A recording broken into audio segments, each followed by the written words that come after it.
Meu nome é Pirmez, eu sou dermatologista da SBD, sou coordenador do ambulatório de alopécias da Santa Casa do Rio de Janeiro e hoje eu estou aqui a convite da Ducre para ter o nosso primeiro evento da série Expert Talks, onde a gente vai falar hoje sobre o impacto da Covid nesses últimos 2 anos que a gente teve aí de pandemia nas doenças dos cabelos e do couro cabeludo. E hoje a gente organizou essa discussão em 2 blocos interativos, onde a gente vai discutir, no primeiro bloco, o impacto da Covid nas alopécias e, no segundo, nas doenças descamativas do couro cabeludo. E para esse primeiro bloco, a gente vai ter como convidado, para moderar esse bloco, o Dr. Sérgio Vanho Galván, que dispensa apresentações, mas é um dermatologista muito conhecido da Espanha, tricologista, coordena o ambulatório de alopécia do Hospital Ramón y Cajal, em Madrid, e ele vai moderar hoje para a gente esse bloco, esse primeiro bloco que a gente vai ter. E junto com ele deve estar entrando agora aqui, o Dr. Sérgio Vanho Galván, e junto a gente também vai ter o Dr. Daniel Fernandes, que vai juntar a gente um pouquinho mais à frente, e também a doutora Carolina Palácio.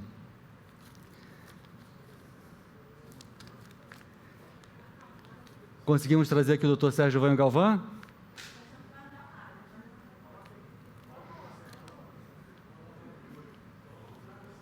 Os pequenos probleminhas técnicos aqui, mas daqui a pouco o doutor... Que tal, Rodrigo? Opa! Olá, que tal?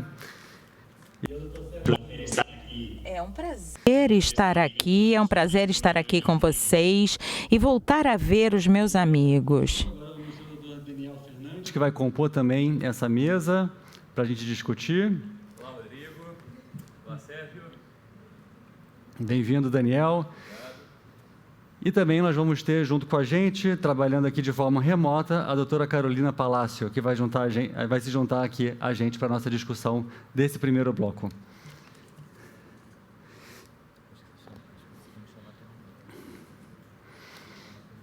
Opa. Bom. E agora eu vou perguntar... Buenas tardes, buenas noches. Boa tarde, boa noite. É um prazer estar com vocês. Ricardo Romiti. Boa noite, Ricardo. Tudo bem? E também a doutora Aline Donati para compor essa mesa de discussão. Olá, boa noite a todos. E agora, por favor, o doutor Sérgio Vanho Galván. Perdão, acho que nós temos também o doutor Alexandre, que vai se juntar a gente nessa discussão de hoje à noite. E agora eu gostaria de convidar o doutor Sérgio Vanho Galván para iniciar. Olá, boas tardes, boas noites. Olá, boa tarde, boa noite. É um prazer estar aqui. Boa noite. E agora o doutor Sérgio Vanho Galván vai iniciar com a apresentação dele hoje, mostrando o impacto da Covid nas alopécias.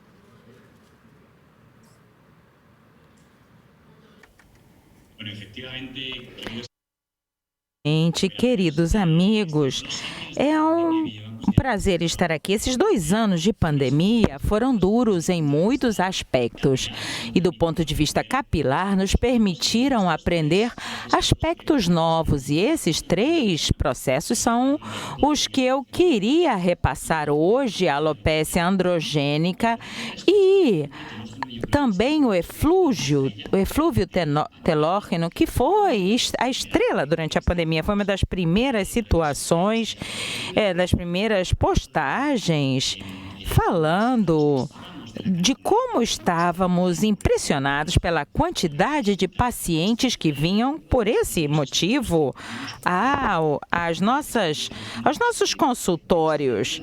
E nós aprendemos durante a pandemia que depois de um processo de infecção por Covid-19, você pode desenvolver um eflúvio telógeno intenso. E com 1 ou 2 meses depois da infecção, e a febre é o fator de risco deste eflúvio, e esses processos são autolimitados e que podem se resolver relativamente rápido. O minoxidil oral, por exemplo, pode ajudar nesse processo. Vejamos aqui. Vamos ver se eu consigo utilizar os meus slides. Muito bem.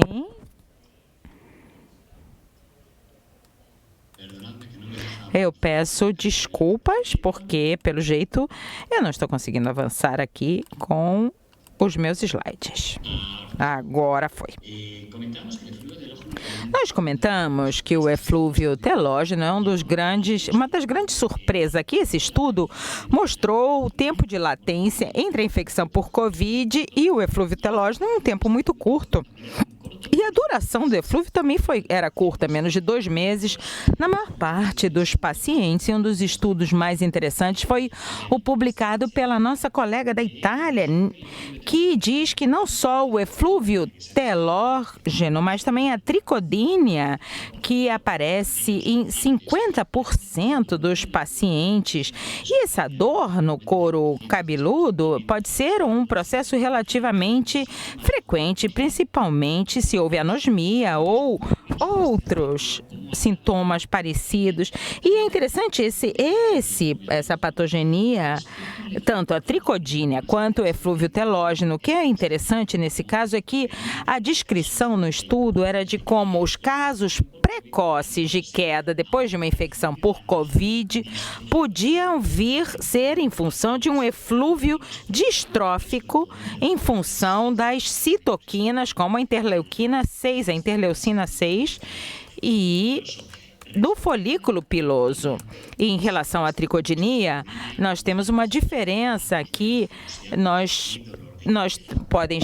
Pode ocorrer uma dor de cabeça e a hipótese de que haja mecanismos relacionados com sintomas neurológicos. Esse estudo que vocês veem aqui é o estudo do nosso colega brasileiro que reuniu um número de pacientes que viu como depois da infecção por Covid, a manifestação clínica mais frequente era queda capilar e que acontecia em 1 de cada 4 pacientes. Como nós tratamos durante a pandemia desse eflúvio telógeno? Bom, em casos mais leves, nós tranquilizamos os pacientes, avisando que em 3 a 6 meses isso melhorava naturalmente. E também nós consideramos em casos mais intensos, com eflúvios telógenos muito significativos em pacientes com alto nível de ansiedade, além de tranquilizar o paciente, explicar a evolução,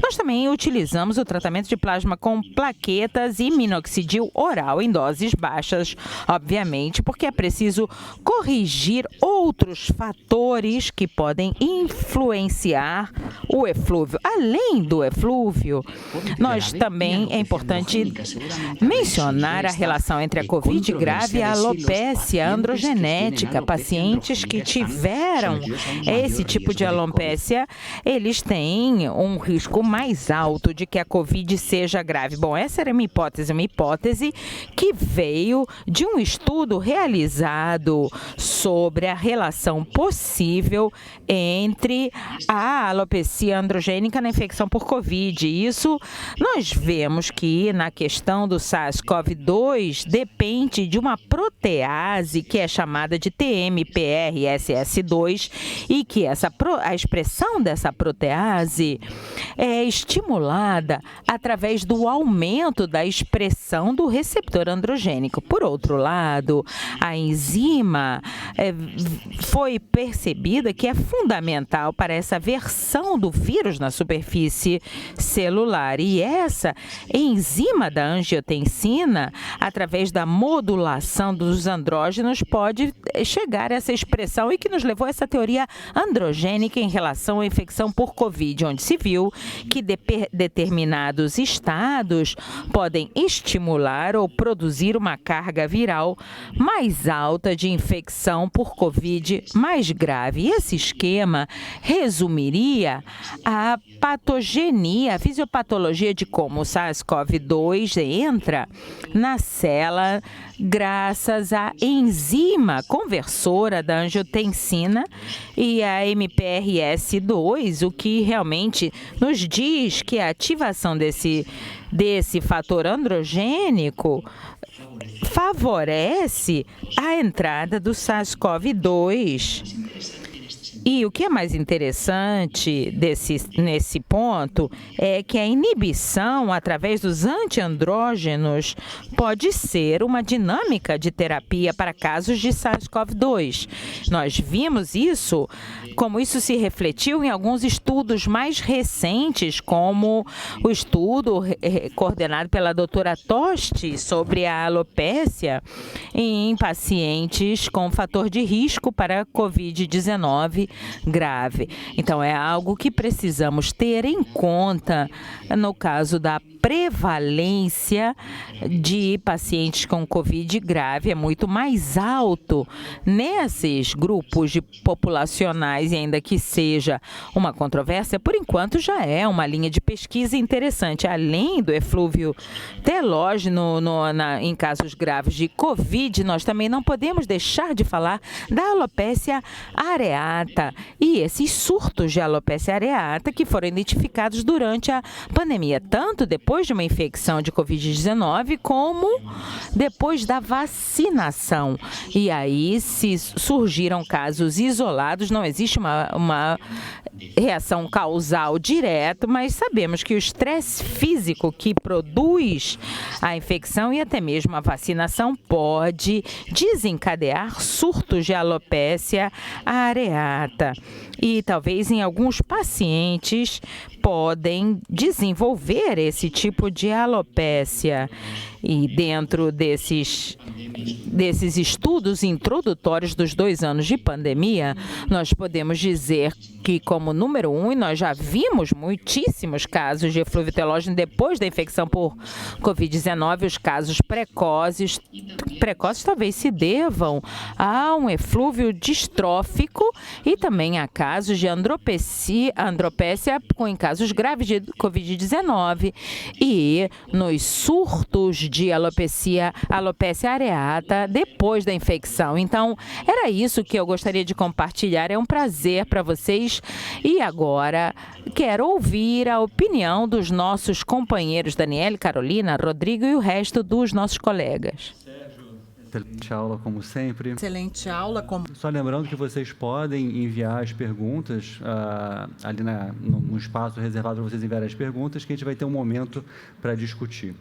Em seguida, eu gostaria de convidar o meu colega, Dr. Daniel Fernandes, que é coordenador do ambulatório de alopécias da Universidade Estadual do Rio de Janeiro. Ele trouxe aqui alguns casos bem interessantes para compartilhar com a gente hoje. Obrigado, Rodrigo. Obrigado a todos os colegas. É um prazer estar aqui presencialmente com alguns, professor Romit, professora Aline, com os colegas internacionais, doutor Sérgio, doutora Carolina, doutora Alejandro. Eu vou falar brevemente sobre 2 casos clínicos que eu julgo interessantes e que gostaria de compartilhar com vocês. O primeiro caso, apresento aqui, acho que todos veem na tela, né? Em 2019, na nossa campanha de conscientização da alopécia areata, da caminhada que eu e o Rodrigo pudemos estar à frente em 2019, nós conhecemos essa pequena, né, que na época tinha 6 anos de idade, e uma alopécia areata universal, tentando tratamento há um ano e meio, e, no entanto, ainda sem sucesso. E optamos por fazer para ela um tratamento com difenciprona, né? A difenciprona primeiro com uma sensibilização a 2% e depois começamos em doses crescentes a partir de 0,01% e subindo gradualmente conforme a resposta clínica. E ela apresentou, depois de 1 ano de tratamento, uma repilação importante, um pouco mais do que 1 ano nessa foto, 1 ano e meio, acredito eu, né? E já vinha num acompanhamento, eu acho que eu vou passar a anterior, perdão, essa é... Não, vamos lá de novo, vamos lá, perdão. Então, essa foto aqui, e depois, realmente, de 1 ano e meio, a gente tinha uma repilação importante. O que eu trago para vocês? Ela ficou um tempo bem considerável, sem nenhum tipo de acometimento de placas, né, no couro cabeludo, estava com uma resposta clínica muito satisfatória, os pais satisfeitos, a criança satisfeita, e ela teve a infecção pelo Covid. E quando teve a infecção pelo Covid, 30 dias após, ela apresentou essa pequena placa que vocês podem ver com a seta laranja na região médio frontal, na orla de implantação capilar anterior, né, na fronte. e isso nos chamou a atenção por uma relação marcada de uma menina que já estava num tempo bastante grande, sem nenhum tipo de acometimento. Então, eu optei por fazer uma infiltração intralesional nessa placa, né? Para algumas infiltrações, na verdade, fiz 2 ou 3, se não me engano, e ela teve uma repilação completa dessa área. Logo em seguida, começaram as vacinações infantis, né? Então, um tempo de talvez uns 4 meses após, ela já estava repilada completamente, ela fez a vacinação e 1 mês depois também, entre 3 semanas e 4 semanas, apresentou essa segunda placa, também com uma relação temporal, do meu ponto de vista, marcada em relação a esse fator que, pelos pais, foi o único fator de relação que eles puderam associar. Então, obviamente, é um caso apenas, eu vou trazer isso para a discussão dos colegas, mas foi uma documentação que a gente achou interessante numa paciente pediátrica que teve uma resposta muito positiva ao tratamento, né? Aqui eu trago uma dermatoscopia para dividir com vocês de uma das placas da areata, contendo todos aqueles comemorativos, ou parte deles, né, que seriam aí tem um pelo distrófico, tem alguns pontos pretos, tem alguns pontos amarelos, né, então aquelas áreas com os ossos foliculares visíveis, né, e aqui durante o tratamento essas fotos foram cedidas pela família no processo de crescimento de cabelo da nossa pequena paciente, né, e que ela virou uma ativista da causa, né, estimulando crianças e adultos a conhecer um pouco mais sobre a alopecia.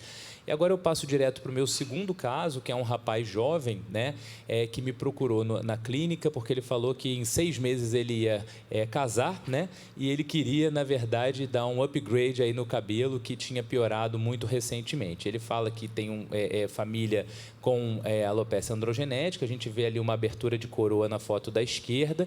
Me chamou a atenção essa área com tanta perda de densidade no occipito, né, na região occipital, né, e o que acontece é que ele tinha passado por um processo de emagrecimento, que certamente contribuiu com esse cenário de queda, e também teve a infecção pelo Covid com um quadro febril, conforme o Dr. Sérgio Vano Galvão citou ali na apresentação dele. E, enfim, então é um rapaz com história familiar positiva, certamente tinha um quê de alopecia androgenética, segundo essa fotografia, mas me chamou a atenção o occipito dele, eu resolvi questionar sobre queda, né? Porque, basicamente, a alopecia androgenética cursa com afinamento progressivo. E ele falou numa queda muito expressiva, a noiva dele estava presente, falou que estava caindo muito.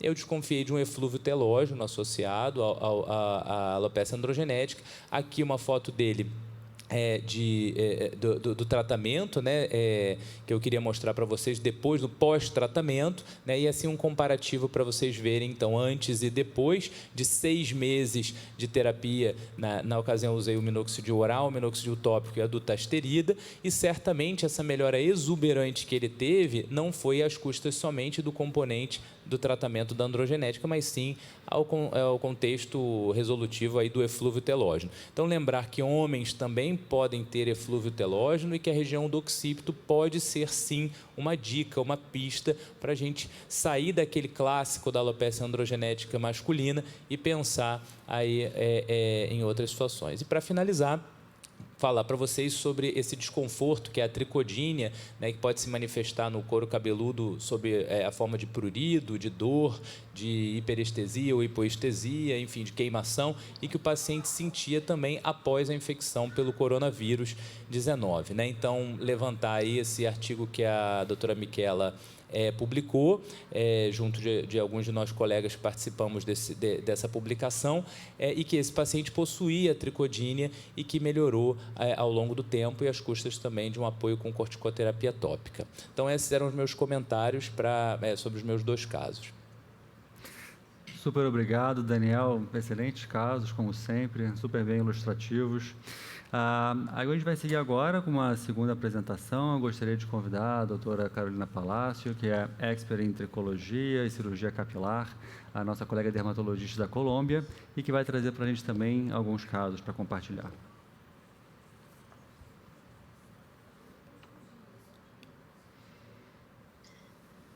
Buenas noches, es un gusto para mí estar aquí con ustedes. É um prazer estar com vocês. Hoje eu vou compartilhar um caso de uma adolescente de 17 anos que veio ao meu consultório em agosto de 2020 por essa placa tão particular associada a uma personalidade ansiosa com o diagnóstico de adenocarcinoma na sua mãe, em tratamento com quimioterapia e associado nesse momento com o isolamento social pela pandemia. E vemos esta placa que tem duas áreas muito importantes, uma área que está composta por hipotricose, que é alopecia total, umas bordas muito anguladas e outra placa completamente com alopecia. Latricoscopia, que é a ferramenta fundamental, pude ver pelos, pontos negros, áreas com pelos em tulipa e áreas com pelos. Temos que fazer um exame exaustivo. Em outra tomada eu encontrei pelos, pontos. Pelo, que são pontos negros menores, pelos em forma de tulipa, pontos negros.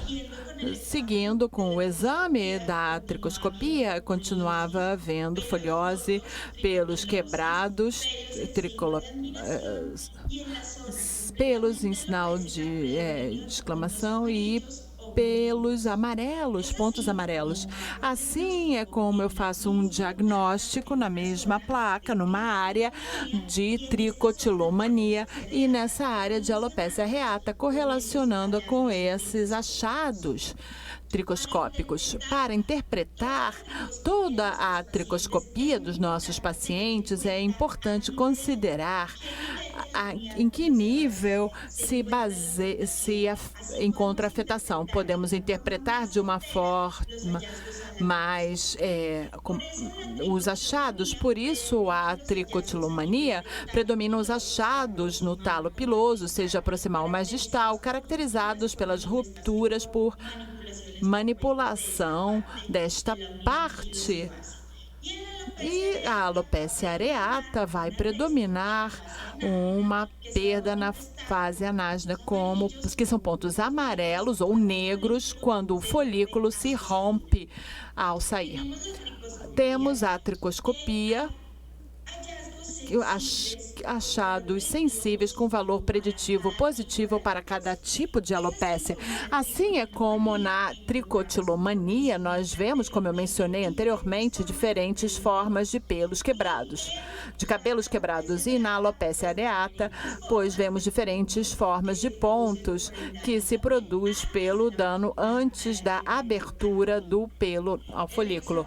O exame macro é muito importante porque na tricotilomania vemos ponto negativo e não há alterações na pigmentação, enquanto que na alopecia areata, dependendo do nível de atividade, podemos encontrar um pull test de menos a mais positivo, com poliose nas etapas de recuperação do pelo. E aqui no talo piloso, aqui temos pelos sem sinal de admiração, que se parecem aos pelos em forma de tulipa, mas a sintomatologia é muito diferente nesses dois casos.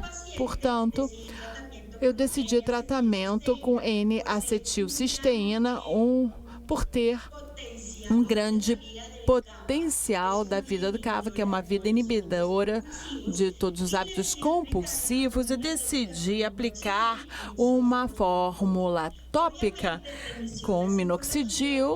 Logicamente, com revisão da psicologia, terminamos fazendo com que a paciente fizesse uma introspecção da sua situação. Essa foi a mudança em 2 meses de tratamento.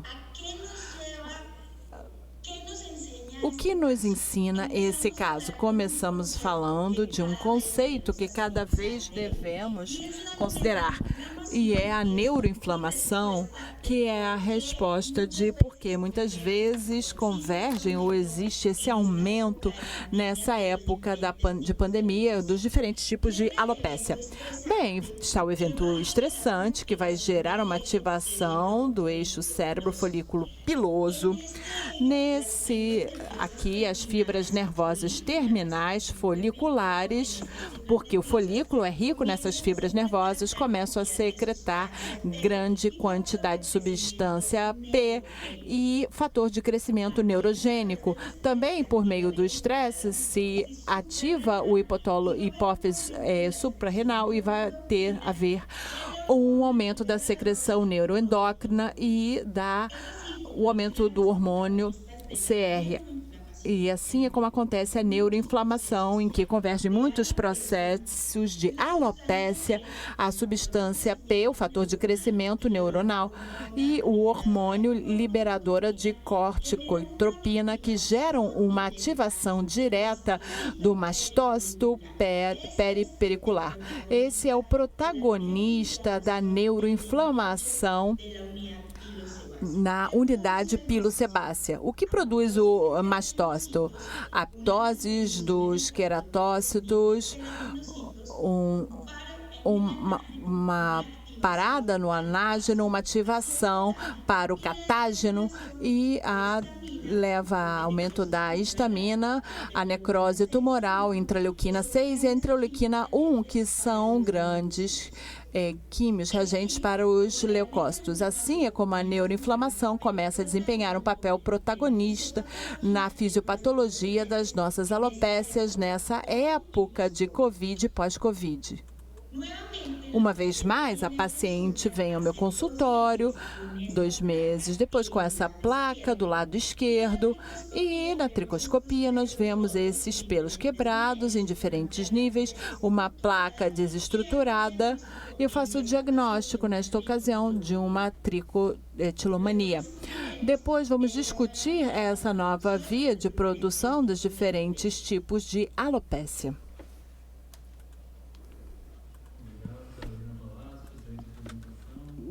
E agora nós temos um espaço para perguntas aqui para a gente discutir. Por favor, queria pedir para todo mundo que está assistindo a gente para enviarem as perguntas pelo chat. Tem um espaço reservado para vocês enviarem e a gente vai poder discutir aqui. Eu queria começar esse bloco aqui de perguntas e respostas trazendo uma pergunta para o nosso convidado internacional, nosso convidado Sérgio Vanho Galvão, a respeito do eflúvio telógeno por Covid. Se o professor Sérgio Vanho Galvão notou alguma diferença da incidência e da intensidade da queda de cabelo pós-Covid de acordo com as diferentes variantes, com a Ômicron, com a Delta, se você percebeu alguma diferença. Muito obrigado, Rodrigo. A verdade é que é um tema interessante, porque quando nós vivemos a primeira onda, começamos a ver, de repente, eflúvios telógenos muito intensos, inclusive perdendo mais de 50% do volume capilar. Pacientes, principalmente, que tinham estado na UTI, com pneumonias bilaterais, tinham estados graves com febre, inclusive 2 ou 3 semanas, talvez foram os mais intensos. Depois disso, na terceira ou quarta onda com a variante Delta, continuamos vendo casos intensos de eflúvio telógeno, talvez não tanto esses que duravam menos, mas que eram intensos ainda. E com a variante Ômicron, vimos uma menor porcentagem de eflúvio telógeno, e bem leves. Então, se confirma a teoria de que essa febre e liberação de citoquinas talvez seja um dos fatores mais importantes na produção desse eflúvio telógeno, e quanto mais leve a infecção, menos risco de eflúvio telógeno, segundo a nossa experiência. No Brasil, os meus pacientes com eflúvio telógeno foram muito mais numerosos nessa primeira onda que a gente teve, e agora com a Ômicron, é claro que os pacientes estão mais informados sobre a incidência de queda de cabelo e tal, eles ficam mais, digamos, tranquilos, mas a impressão que eu tive é que, apesar de uma explosão de casos depois da Ômicron, a gente não teve tantos casos assim. Qual foi a experiência sua, Daniel, aqui com as diferentes variantes? Não, a experiência é semelhante à sua e à do Sérgio com relação à queda de cabelo. A intensidade me pareceu mais exuberante no início da pandemia. Uma situação que eu vi realmente é que os Covids mais graves, que levavam a uma internação hospitalar, a um estado febril mais mais persistente, né, a um Covid de maior gravidade, eles cursavam com um eflúvio telógeno igualmente mais intenso, né? Essa era a minha percepção. Acho importante ressaltar que, como todo eflúvio telógeno, ele pode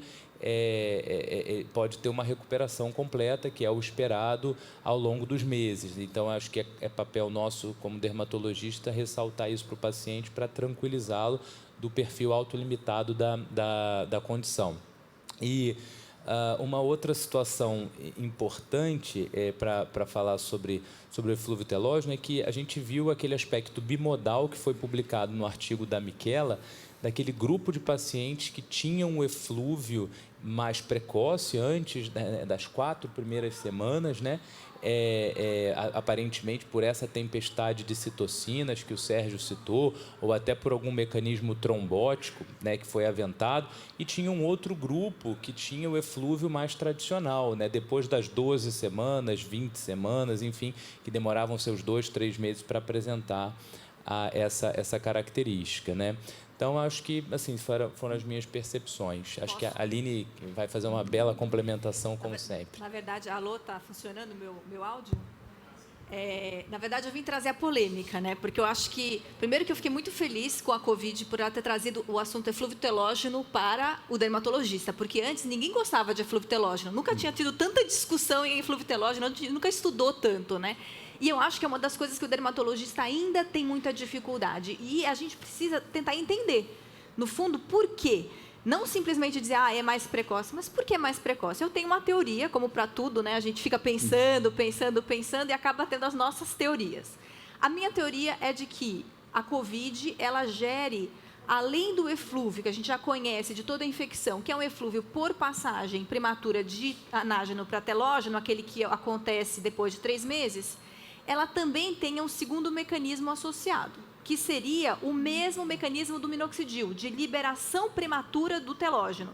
Somando essas duas coisas, o que acontece? Eu tenho um eflúvio mais precoce e um eflúvio encurtado, como o Dr. Sérgio falou, porque eu libero mais rapidamente. Então, aquilo tudo que ia cair normalmente após 3 meses e durante 3 meses, começa a cair antes e se aglutina em 1 mês e meio, 2 meses, trazendo uma intensidade muito maior. E quando a gente entende isso, fica até mais fácil entender alguns casos que foram publicados como eflúvio anágeno, mas que até, doutor Sérgio, eu sou totalmente contra essa ideia de eflúvio anágeno pela clínica. Não existe eflúvio anágeno, ou seja, uma agressão de matriz anágena, sem os sinais da areata. Quer dizer, se a gente pensar em eflúvio anágeno, eu tenho que pensar numa lesão de areata, numa lesão de lúpus, onde eu vou ter afinamento, onde eu vou ter todos os sinais. E aquelas alterações tricoscópicas típicas de alopecia areata. Isso, como até a Carolina mostrou. Então, mas tem casos que tem eflúvio durante a Covid. Vocês já devem ter atendido. Durante a Covid, meu cabelo caiu desesperadamente. O que é isso? No meu entendimento, baseado nessa minha teoria, essa pessoa tinha um outro eflúvio programado para acontecer ali naquele mesmo momento ou um pouco depois, que pelo processo de liberação prematura de telógeno foi antecipado. E aí ela sofre esse eflúvio intenso, que é o outro eflúvio, e depois vai ter o eflúvio da Covid. Eu já tive paciente que teve esses dois eflúvios. Você chegou a ter assim, paciente com um mecanismo, digamos, misto, de ter um eflúvio inicial, passou um tempo e depois teve um segundo momento de eflúvio. Sim, mas isso só foi possível eu descobrir pelo exame, porque o paciente que viveu o eflúvio da Covid durante a Covid, o eflúvio é tão intenso que marcou demais. Quando eu atendi essa paciente, depois de 3 meses, que ela tinha uma segunda queda, ela negava a queda. Porque é um pouco comparativo. Se você já acabou de passar por uma tempestade de queda, quando vem uma quedinha, você nem dá bola, né? Então, eu acho, primeiro, eu não acho que ele dá um eflúvio anágeno difuso, como alguns artigos pleiteiam. Ele pode dar um eflúvio anágeno como a areata, como a Carolina mostrou, como você mostrou o caso da menininha. Eu tive pacientes também que desencadearam lesões de areata cronologicamente muito relacionadas ou à Covid ou à vacina. E eu acho que essas lesões de areata relacionadas à Covid, elas têm que trazer uma outra lição para a gente. Que não... A gente, quando fala em areata em criança, fica, porque a criança se estressou porque nasceu o irmãozinho, porque a criança se estressou porque... A criança, ela está vivendo um monte de viroses nessa primeira infância, está sendo vacinada a cada 3 meses. É muito mais lógico pensar que é um agente viral, seja da vacina, seja o vírus em si, que está gerando uma resposta de interferon, que está gerando numa pessoa geneticamente susceptível à lesão, do que pensar que é o estresse da criança de 2, 4 anos, porque aconteceu alguma coisa que a mãe brigou com ela. Eu acho que até queria chamar a atenção o caso do Daniel primeiro com a alopecia areata, né? O trabalho da Antonella Tosti, que foi mostrado aqui, foi publicado no JAD, agora no meeting da academia também foi apresentado, que eles separaram os 3 grandes grupos, né, de androgenética, areata e eflúvio, e a grande maioria dos casos de areata eram pacientes que já tinham um quadro de areata anterior e, com o Covid, tiveram uma recidiva, ao contrário do eflúvio, que eram muitos pacientes que não tinham experimentado episódios anteriores e, com o Covid, tiveram um eflúvio. O que chama também a atenção é a cronicidade desse eflúvio, né? A gente pega no consultório de pacientes 6 meses depois de ter a infecção que persistem com a queda bem intensa. Agora, é interessante tentar fazer o link da areata com o Covid, né? Porque não é um quadro que classicamente a gente veja piorar com infecção, né, Dani? Assim, psoríase tem uma estreptococcia, a gente vê que depois de semanas a gente tem aquela exacerbação. Na né? verdade, doutor Romiti, a gente não pergunta. A gente nunca pergunta para o paciente de areata, se você teve uma infecção? A gente não se importa com isso. Eu acho que eu pergunto por causa da psoríase, porque a gente fica tão preocupado com infecção, principalmente estreptocócica, mas também outras, que a gente acaba acentuando isso. Mas será que também tem a ver esse estresse que o paciente passa, né, durante o Covid, com aquela preocupação de, né, risco de internação hospitalar ou não? Será que isso associado com a virose culmina com o quadro? Acho que a gente ainda tem um pouquinho para aprender aí quanto a isso. E esses quadros de eflúvio pós-Covid, né, normalmente, enfim, qualquer eflúvio, né, dermatologista que lida com queda de cabelo, enfim, eflúvio está no dia a dia do consultório. A gente teve quadros de eflúvio pós-Covid super intensos, né, com uma grande perda, digamos, aquela perda dramática. Eu estou vivendo o meu agora, viu? Só para avisar, eu estou com o meu eflúvio pós-Covid agora, nesse momento. Então, está sentindo na pele essa emoção, né?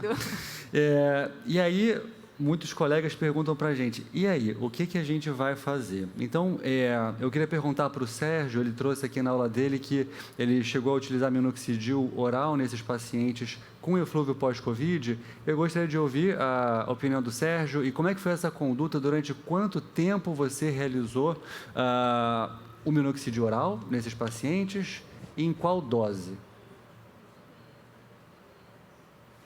Bueno, realmente el minoxidil oral, sobre todo...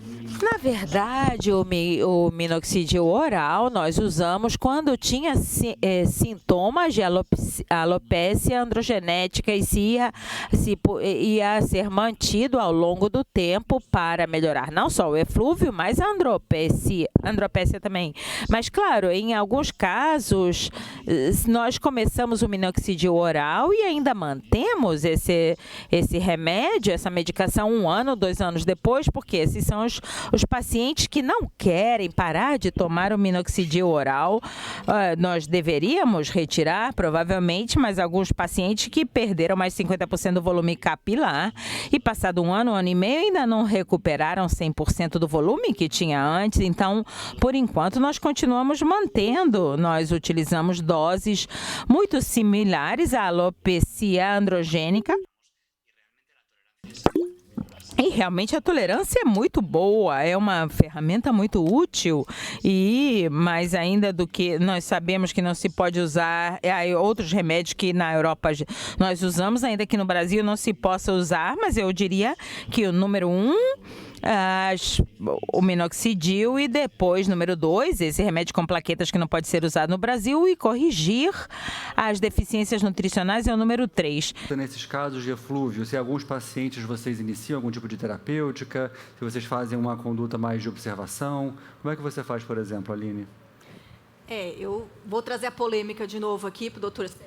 Não, eu não acho que minoxidil é capaz de impedir eflúvio. Uhum. Ele ajuda na recuperação, acho que está super bem indicado na alopecia androgenética, como ele falou, aí não tem dúvida, né? Um tratamento de alopecia androgenética pelo engrossamento, mas o que eu tenho visto todo mundo está dando minoxidil, oral ou tópico, enfim, está usando minoxidil para tudo.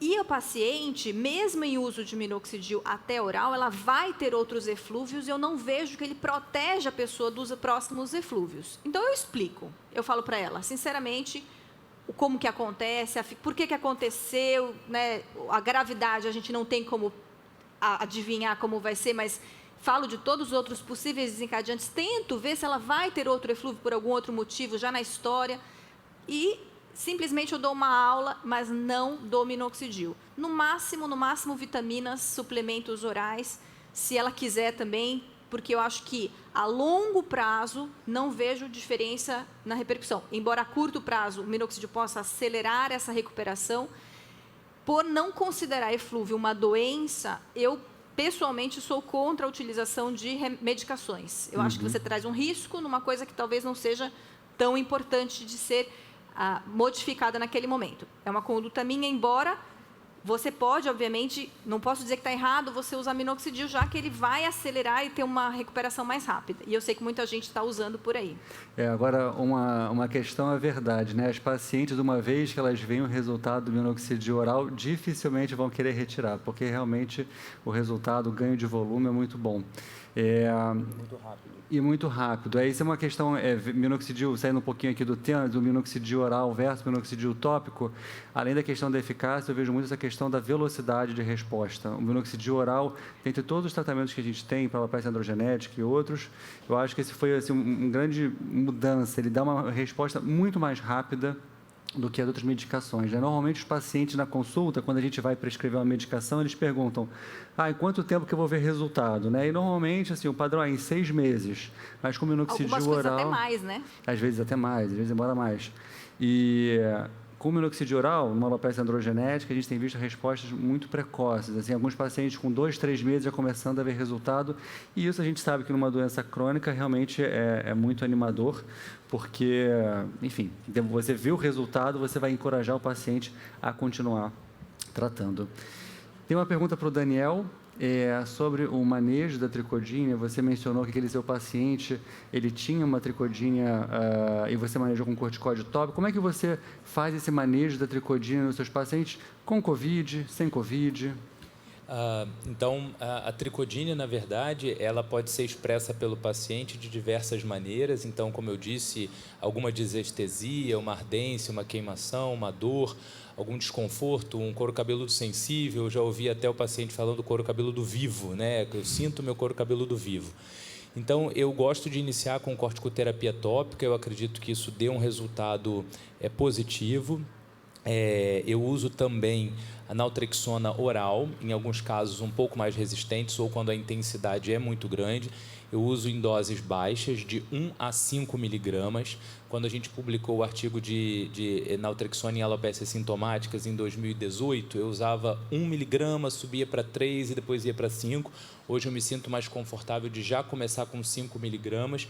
Eu nunca tive um problema real, clínico, orgânico, por assim dizer, com a naltrexona em baixa dose. Ela é manipulada, não tem um preço muito alto e ela pode ser feita à noite. Realmente, o que eu vejo de efeitos colaterais com essa medicação são os sonhos vívidos, né? Uns pesadelos, um desconforto nesse sentido, mas assim, eu não suspendo a medicação com muita frequência. Eu, na verdade, tento investigar também se existe um couro cabeludo sensível, né? Tanto red scalp, sensitive scalp, que são temas assim, atuais, né? Que têm sido estudados de 15 anos para cá. Porque às vezes o paciente tem uma rosácea e a gente presta muita atenção na rosácea da face, mas não presta tanta atenção na rosácea do couro cabeludo, né? Então, outras situações que gerem couro cabeludo sensível ou uma sensibilização do couro cabeludo por dano químico, dano térmico, enfim, por hábitos da paciente, até uma dermatite seborreica também, que pode ser causa de perpetuação da tricodínia, uma psoríase e outros estados descamativos. Então, eu acho que a gente tem que ser investigativo nessa linha, né? Mas basicamente o cuidado com o veículo para esses pacientes acho importante. Então, veicular em veículos não alcoólicos, talvez. Então, acho que essas são medidas pontuais que me vêm à mente agora. Certamente tem outras complementações que os colegas possam fazer. Não sei se, enfim... Não, na verdade, eu queria voltar um pouquinho ao assunto da conduta no eflúvio, que a gente tem que lembrar que esses pacientes que ficaram 1, 2 anos em casa negligenciaram totalmente, né, a investigação, a avaliação laboratorial, e os pacientes têm essa exacerbação do eflúvio, que muitas vezes pode ser potencializada, né, por uma disfunção tiroidiana, são pacientes que muitas vezes abusaram de bebida alcoólica, de tabagismo, engordaram e depois começam a fazer regimes aí intempestivos. Então, realmente, a gente não esquecer de resgatar esse paciente para a conduta que a gente tinha anteriormente, de fazer um screening adequado realmente para ver se não tem possíveis fatores potencializadores aí para esse quadro. Pós-pandemia, no consultório, eu tenho uma pandemia de uso de medicações injetáveis para emagrecer. Agora, todo mundo está utilizando alguma medicação injetável para emagrecer e perde 20 quilos em 2 meses e a gente já sabe o resultado, né? Enfim, e claro, sempre quando o paciente tem eflúvio, pelo menos a maioria dos colegas segue assim, por mais que tenha um motivo super forte, tipo, teve Covid, está caindo cabelo, é sempre interessante, como o Dr. Romiti falou, de fazer uma investigação completa, porque o paciente pode ter tido Covid, mas pode ter uma anemia ferropriva, pode ter uma deficiência de B12, pode ter uma alimentação vegetariana estrita. Então, é interessante fazer um screening básico nesse paciente para a gente não papar nenhuma mosca, não perder nenhuma causa importante aqui. A doutora Carolina Palácio chegou a ver muitos casos de tricodínia nos pacientes com Covid na Colômbia? Sim, claramente. Sim, tivemos um aumento claro no motivo de eflúvio telógeno agudo. Nas primeiras etapas pós-Covid, quando a maioria dos pacientes acabavam parando no CTI, e também em casos com febres acima de 39,9 e também uma saturação prolongada. Nós começamos a ver os eflúvios nesses pacientes, eflúvios severos, que não chegavam a ser eflúvios anágenos, mas eram eflúvios que nós víamos que havia cabelos em situação anágena distrófica, então uma situação de muito maior inflamação no folículo, e esses pacientes tinham esse início prematuro do eflúvio, mas vale a pena ressaltar que a tricodinia se relaciona com essa questão do eflúvio, porque os terminais nervosos, quando o pelo cai abruptamente, eles ficam associados a essa inflamação. Então, eu diria que no manejo da tricodínia, nós tem que ser muito severa e incapacitante para que comecemos a fazer por via oral o tratamento, porque a tricodínia, para mim, é um marcador clínico de como essa melhora acontece. Então, eu só uso o poliecanol tópico em casos severos. Outras drogas, outros fármacos, na medida em que a severidade vai diminuindo, sim, como todos observamos, há uma diminuição na severidade, na gravidade no período prolongado de eflúvios telógenos, e nós vemos que há quadros menos severos que estão melhorando muito mais rápido essa situação agora. Então, geralmente, nesses casos, eu recomendo o manejo tópico, condições associadas pela mudança de hábito, de estilo de vida ou de hábitos alimentares. Isso favorece, mais ou menos rápido, a repopulação capilar. Então, era isso que eu tinha para comentar em relação a esse assunto. Uma outra pergunta para a Carolina Palácio, que o pessoal enviou aqui. Se utiliza a N-acetilcisteína para a tricotilomania? Qual dose e quanto tempo? A N-acetilcisteína. A N-acetilcisteína nós já usamos faz tempo para os casos de tricotidomania, porque potencializa as reações inibitórias associadas à calva, que nós vimos que os pacientes podem ter. E assim como nós aplicamos nesses casos diferentes. As doses recomendadas mínimas são de 1.200 miligramas ao dia e podemos chegar até 2.400. E eu vejo resultados muito bons em crianças. Nos pacientes adultos, eu sempre acrescento a recaptação de serotonina.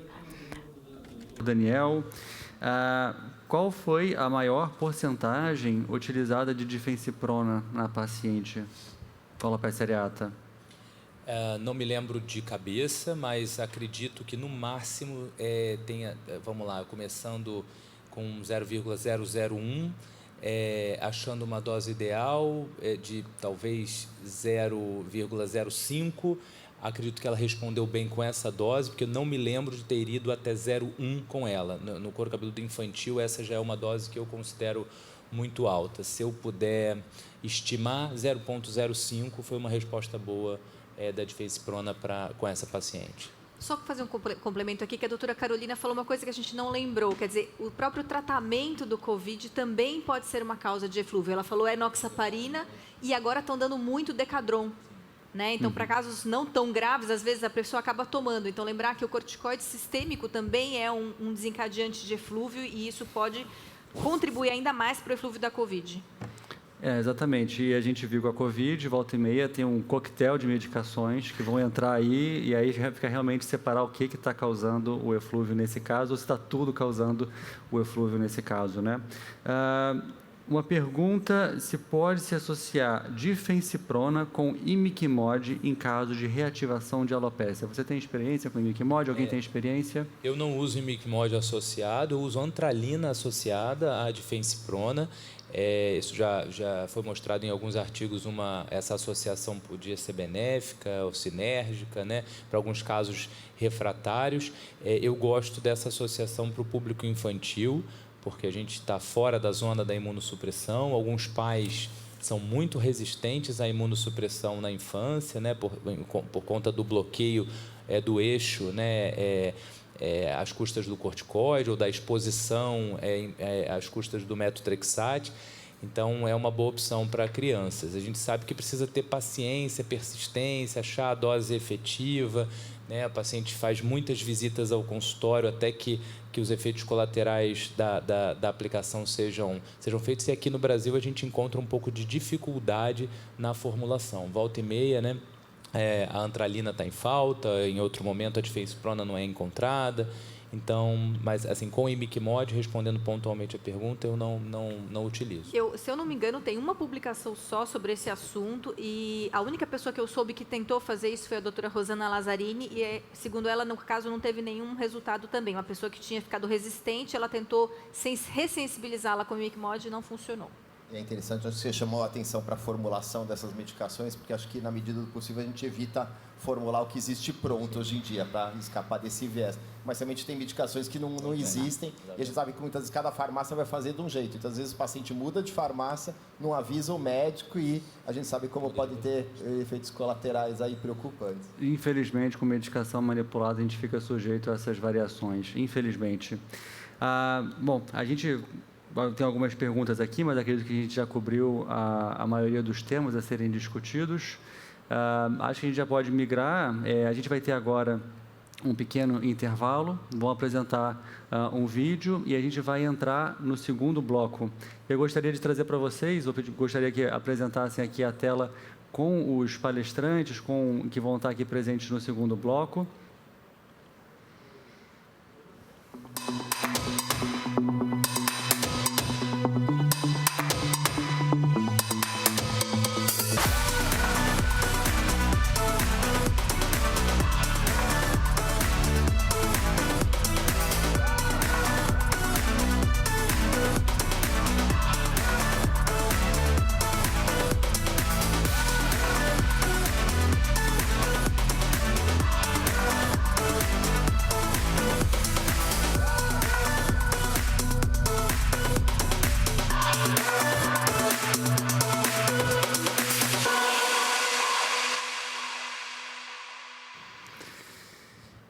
Então, estamos de volta. Agora vamos entrar aqui no nosso segundo bloco, que vai ser moderado pelo Dr. Ricardo Romiti. Em seguida, a gente vai ter apresentações. Pronto. O Dr. Ricardo Romiti, médico de dermatologia pela SBD, responsável pelo laboratório de dermatologia do Hospital das Clínicas da USP. E também a gente vai ter duas apresentações da doutora Aline Donati, a médica pela SBD, a coordenadora do curso de Tricologia do Hospital do Servidor Público Municipal, e também o professor Alexandre Bonifaz, dermatologista do México, professor da Universidade Nacional Autônoma do México. Então, gostaria de convidar o doutor Ricardo para começar com a sua apresentação aqui no nosso segundo bloco. Obrigado, Rodrigo. Acho que, em primeiro lugar, queria agradecer o convite da Ducrei para estar aqui essa noite e a oportunidade, principalmente, de estar aqui com colegas brasileiros, com colegas internacionais, podendo fazer esse bate-papo. E é muito agradável também a gente começar a olhar a pandemia como uma coisa do passado, né? Apesar de ser um passado que ainda está um pouco perto, né? Acho que deixa todo mundo um pouco preocupado depois de tantos sustos que a gente teve durante esses 2 anos de recidivas cada vez mais frequentes e tão preocupantes, mas parece que agora a gente tem um período aí para respirar um pouquinho e, oxalá, né, isso não se repita em breve. Então, o intuito agora é conversar um pouquinho das doenças eritema-descamativas do couro cabeludo. Eu vou abordar, nessa primeira parte, alguns casos de psoríase. Então, primeiro, queria comentar um pouco o que a gente observou nesses 2 anos de pandemia. Acho que todos nós vivenciamos nossos ambulatórios desertos durante esse período inicial, principalmente. Nessa foto estou eu com a nossa enfermeira-chefe do ambulatório de dermatologia do Hospital das Clínicas da USP. A gente sabe que levou muito tempo realmente para os pacientes terem coragem e voltarem, né, às consultas. Em consultório já foi difícil, acho que hospital mais ainda, porque o receio realmente era enorme de que o paciente pudesse adquirir essa infecção. E o que a gente observou nesse tempo? Então, a gente teve muitos casos de piora da psoríase, bem como a gente observou das alopécias associada à infecção pelo coronavírus. A gente teve muitos pacientes que tiveram uma piora da sua psoríase, simplesmente para a situação que eles estavam vivendo, né, com todo aquele estresse, toda aquela sobrecarga emocional, levando uma piora do quadro. E nós tivemos até casos de piora de pacientes que pioraram também depois da vacinação para o Covid. E chama a atenção que parece que não tem uma vacina específica que leve uma piora maior. A gente vê os dados de literatura, parece que todas as vacinas já foram relatadas levando à exacerbação dos quadros de psoríase. E a gente começa a olhar para a literatura do passado, não é só do Covid que exacerba a psoríase. A gente tem relatos de vacina da febre amarela, todas as vacinas da infância, todas tendo sido associadas aí com a exacerbação do quadro. Então, acho que a gente ainda não sabe direito qual que é o trigger aí, qual que é o desencadeante em relação a essas vacinas e a piora desses quadros inflamatórios. Já chamando a atenção como muitas vezes é difícil o manejo desses pacientes com psoríase do couro cabeludo, eu tendo até a diferenciar aqueles pacientes que têm psoríase no corpo e algumas placas no couro cabeludo. A gente sabe que o acometimento do couro cabeludo é o mais comum em todo o espectro clínico da psoríase, mas nós temos alguns pacientes que têm somente a psoríase do couro cabeludo. Alguns casos até em capacete, eu falo que é 100% do couro cabeludo acometido pela psoríase e que são as variantes, acho que mais recalcitrantes de manejo, não respondem a tratamento tópico, a tratamento convencional e às vezes também a nenhum imunobiológico. Acho que é uma manifestação específica da psoríase que é muito pouco estudada. A gente vê nos estudos clínicos, melhora do couro cabeludo, mas é sempre algumas plaquinhas associadas a uma psoríase, né, vulgar acometendo aí os outros segmentos corpóreos. Essa forma específica do couro cabeludo realmente é bem difícil de manejar.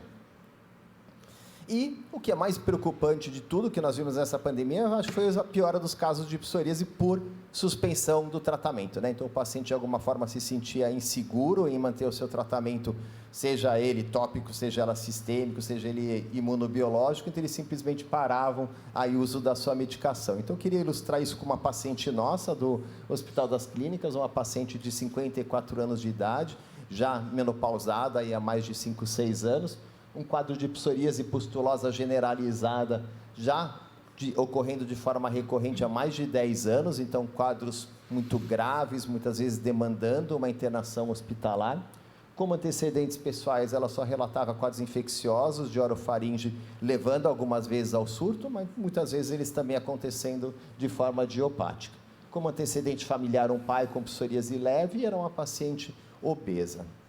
Então, aqui só para ilustrar, a paciente, né, muito antes da pandemia, aí numa dessas suas agudizações da psoríase pustulosa, realmente lembrar dos altíssimos índices, não só de morbidade, mas também de mortalidade. Então, realmente são pacientes que a gente tem muitas vezes que internar para realmente conseguir fazer o manejo adequado e toda a investigação sistêmica desses pacientes.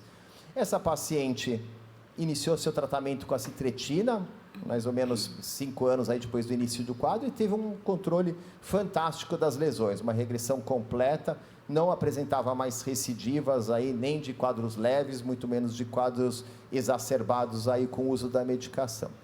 Começou a pandemia, o paciente não retornou ao hospital, todo mundo falava, medicação sistêmica deve ser um remédio forte, entre aspas, que a senhora está tomando, será que deve continuar ou não? Ela, por conta, suspendeu o tratamento. 2, 3, 4 meses foi tudo bem, no 6º mês de evolução pós-suspensão, a gente vê aqui a exacerbação dessas suas lesões aí de psoríase pustulosa, já beirando aí um quadro de eritrodermia. Claro, um acometimento generalizado, mais uma vez vocês veem aí ela, né, com todos os seus utensílios aí de internação, coitada, né, ficou um tempo internada, mas por sorte nós pudemos reintroduzir a medicação e resgatar essa paciente de forma adequada. A gente se questiona quantos pacientes não tiveram essa oportunidade de voltar ao seu serviço, ao seu médico e reintroduzir prontamente o seu tratamento sistêmico e possam ter evoluído, né, de uma forma bastante negativa. E o que nós aprendemos, na verdade? A gente observou algumas coisas, a gente vivenciou alguma coisa, mas a gente também aprendeu muito nesses 2 anos de pandemia.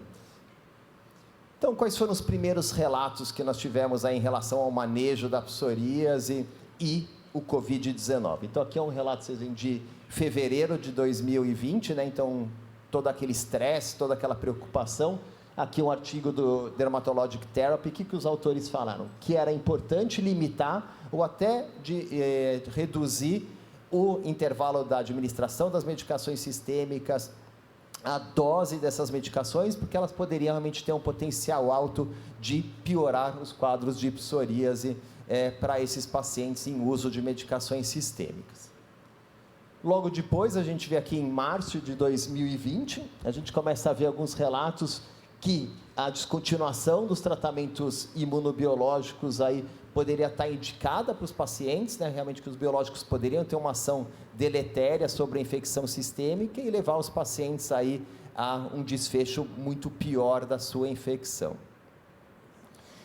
No entanto, logo depois, a gente vê que aqui em abril de 2022, aí o cenário já começou a mudar um pouquinho, né? Então, as hipóteses em relação ao tratamento da psoríase começaram a ver que aquela tempestade de citocinas talvez tivesse sendo manejada de uma forma adequada pelo tratamento sistêmico da psoríase daquele paciente, que talvez o imunobiológico não tivesse um mecanismo imunossupressor para aquele paciente e não seria necessário, então, a gente suspender esse tratamento na ausência de uma infecção presente, né? Então, que não adiantaria a gente tentar prevenir uma piora do quadro suspendendo o tratamento sistêmico. Muito pelo contrário, né? A gente sabe que com a suspensão do biológico, o paciente vai ter uma piora do seu quadro, com toda a sua produção de citocinas inflamatórias, que isso sim poderia levar aí a um agravamento de novo do seu quadro cutâneo. E aí a gente vê, praticamente aí 2, 3 meses depois da primeira publicação em relação a isso, que os autores já começaram a falar, então, que os tratamentos sistêmicos e imunobiológicos não deveriam ser suspensos, né? Então, isso que não deveria ser feito isso, a não ser que o paciente estivesse na vigência de uma infecção, que com a suspensão a gente teria não só uma piora do quadro físico desses pacientes, mas também um impacto psicológico muito grande, né? Do paciente estar sem essa medicação. Pacientes que usam tratamentos sistêmicos muitas vezes são pacientes que tiveram uma evolução crônica de quadros gravíssimos e que finalmente conseguiram ser controlados com tratamento. E aí, com a suspensão da medicação, claro, a gente sabe que tudo isso pode estar acarretando.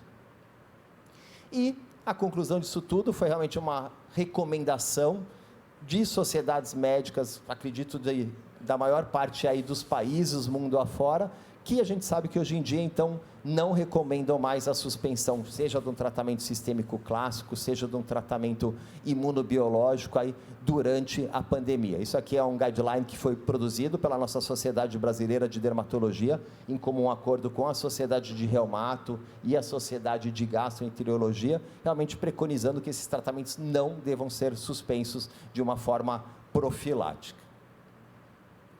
E, para finalizar, eu só queria chamar a atenção desses 2 estudos internacionais de registro, que são os estudos PSO-Protect e PSO-Protect-Me, São estudos sem nenhum vínculo com a indústria farmacêutica, nada disso, são estudos realmente totalmente acadêmicos, no qual todo médico pode inserir algum paciente de psoríase que tenha realmente tido a infecção pelo Covid-19. Então, para relatar a experiência com esses pacientes, como eles se comportaram durante a pandemia, durante a infecção, se a medicação foi suspensa, se esses pacientes precisaram ser internados e como eles realmente se comportaram na vigência da infecção.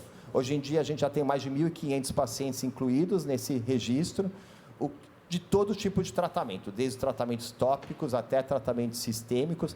Desse contingente de pacientes, 10% demandaram uma internação hospitalar, que poderia ou não ter sido vinculada à psoríase e o tratamento desses doentes, e por sorte só 1% desses pacientes, todos incluídos no registro até hoje, foram pacientes que foram a óbito. E o newcomer e o novato desse registro é o outro registro chamado PSOProtect Me, no qual os pacientes podem se auto-inserir no registro, né? Então, os pacientes mostrando o relato deles em relação à evolução da psoríase durante a infecção aí com Covid-19. Todos podem acessar esse site, só colocar PSOProtect no Google, realmente é fácil de entrar na página e é um questionário muito fácil de ser preenchido pelos médicos aí. A gente conta aí com a colaboração de todos nessa fase aí pós-pandemia que a gente está vivendo. Obrigado.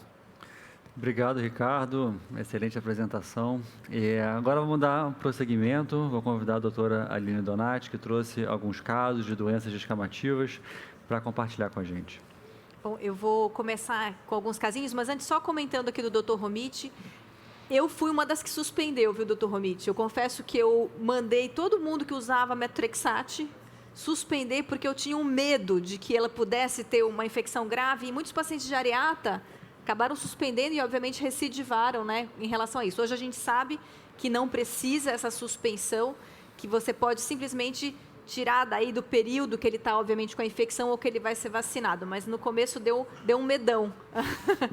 Bom, o que eu trouxe aqui para mostrar para vocês são 3 casinhos. Esse primeiro caso é um homem, um jovem, que veio me procurar com um quadro descamativo no couro cabeludo, no qual vocês podem ver uma área mais superior, onde parecia um distanciamento maior entre as unidades foliculares, uma área um pouquinho alopécica, e na parte mais de baixo, uma região do que a gente chama de pseudotinha amiantácea, né? Ou psoríase amiantácea, formando essas crostas bem aderidas ao fio, que quando você puxa, geralmente vem o fio junto. Esse paciente, ele obviamente foi tratado com o kit pseudotinha, que eu falo, que é aquela orientação de óleo morno, 15 minutos antes do banho, lava com um shampoo anti-caspa, seca os cabelos após essa lavagem, é importantíssimo retirar essa umidade do couro cabeludo e, por fim, aplica um corticoide tópico, clobetasol, geralmente eu dou em solução quando tem bastante cabelo, como nesse caso. Ele teve uma melhora, e geralmente a melhora é rápida quando a gente faz esse kit de tratamento, só que quando ele melhora a gente vai tirando, né? Então para de usar o óleo porque já não tem as crostas, começa a tirar o corticoide tópico e obviamente ele volta a ter crises, e aí é um momento que eu, conversando com ele, ele me conta que ele costumava ter o cabelo curto. Eu falei, mas isso então precisa voltar a cortar o cabelo. Uma pessoa de densidade capilar muito grande, geralmente são nessas pessoas que aconteceu essa piora, justamente porque pararam de ir ao cabeleireiro, ficaram 3 meses, né? Se vocês lembram, os salões fecharam durante 3 meses e os homens ficaram cabeludos, as mulheres ficaram sem tinta, tudo isso aconteceu, né? E aí, eu, sabendo que ele tinha cabelo curto, então eu orientei a voltar a cortar, e para as áreas refratárias, fiz algumas aplicações de corticoide injetável, Kenalog, a 10 mg por ml, e fui controlando. Ele, hoje em dia, mantém um quadro descamativo, mas controlado, sem aquela inflamação mais difusa, aquele eritema, aquelas crostas mais aderentes. O segundo caso, na verdade, é só para demonstrar que também podem acontecer pseudotinhas em outras doenças do couro cabeludo, não só na dermatite seborreica, que é um caso de alopécia cicatricial, onde isso acontece. Eu não tenho o segmento dessa paciente, foi só para ilustrar o diagnóstico. E esse terceiro caso é o que eu mais queria trazer aqui. Por quê? Essa paciente me foi encaminhada com esse quadro também descamativo em quase todo o couro cabeludo, algumas áreas mais intensas, como essa área que vocês estão vendo aí no slide de vocês, onde se faziam grandes tufos, né, de cabelo, mais de 10 fios, mas cujo pool teste era apenas de telógeno nessas áreas mais inflamadas. Essa paciente já veio para mim com um diagnóstico por biópsia de líquen plano-pilar, tomando hidroxicloroquina e com essa dúvida, né? Como assim, é líquen plano-pilar mesmo? Eu tranquilizei a paciente, disse, olha, isso não pode ser líquen plano-pilar, e a mensagem que eu deixo para vocês é, numa paciente que não tem falta de cabelos, nenhuma área completamente alopécica, e numa área inflamada, na área mais inflamada, não sai nenhum fio anágeno, isso não pode ser líquen plano-pilar. Isso é uma dermatite muito intensa. Mas por que a biópsia veio de líquen plano-pilar? Então, eu peço a lâmina para o patologista e eu vou olhar na lâmina o que fez ele pensar em líquen plano-pilar. E, claramente, existe uma inflamação muito importante, existe aquele sinal, né, da cebola, da fibroplasia em cebola, com as várias lamelas ao redor deste e daquele folículo. Eu vejo o agrupamento, a politriquia, né, o agrupamento dos folículos, inclusive com aquela fenda que o pessoal descreve no líquen plano-pilar. Então, para o patologista, obviamente, ele vai chamar isso de líquen plano-pilar. Mas eu estou vendo a paciente, eu vi que ela não tem alopécia, eu tenho que pedir para ele, patologista, dá uma olhada um pouquinho mais embaixo, porque você está muito alto. Vamos ali na região baixa do istmo, onde seria, de fato, a inflamação problemática que destruiria o bulge. E ali eu vejo que a inflamação já não está tão próxima assim dos meus folículos e que eu tenho uma quantidade de folículos neste punch normal, bem normal, inclusive, um couro cabeludo bem cabeludo. Então, é muito importante a gente entender o que o patologista quer dizer com esse laudo de líquen plano-pilar, que nem sempre vai ser um líquen plano-pilar e que quem vai dar o veredito final somos nós que estamos vendo o paciente na nossa frente. A minha dica é, façam o pool teste na área mais inflamada. Não saiu anágeno, esquece líquen plano-pilar, não existe líquen plano-pilar super inflamado sem um pool anágeno. Bom, essa paciente não tinha pseudotinha, eu não dei o óleo, mas eu faço basicamente o mesmo tratamento de shampoos, orientação de secagem e corticoide tópico. Depois de um tempo, ela melhora, e também melhora rapidamente, 1-2 meses. E nas áreas refratárias, que ainda tem uma crosta um pouquinho mais espessa, eu também complemento com as infiltrações de Kenalog. Então, esse caso é só para complementar e para alertar vocês desse perigoso diagnóstico do patologista de líquen plano em casos de dermatite muito intensa. Obrigada. Obrigado, Aline. Excelentes casos. E vamos dar continuidade com a apresentação do professor Alejandro Bonifaz.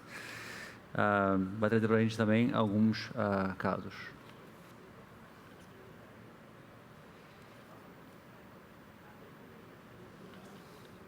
Hola, déjame compartir ahora la pantalla. Buenas noches. Boa noite. Depois de ouvir esses casos da doutora Aline, eu vou complementar com um par de casos também. Na verdade, existe uma diferença entre os casos da doutora Aline com os meus casos? Não sei se vocês estão vendo a minha tela, mas acho que sim. Vejamos aqui.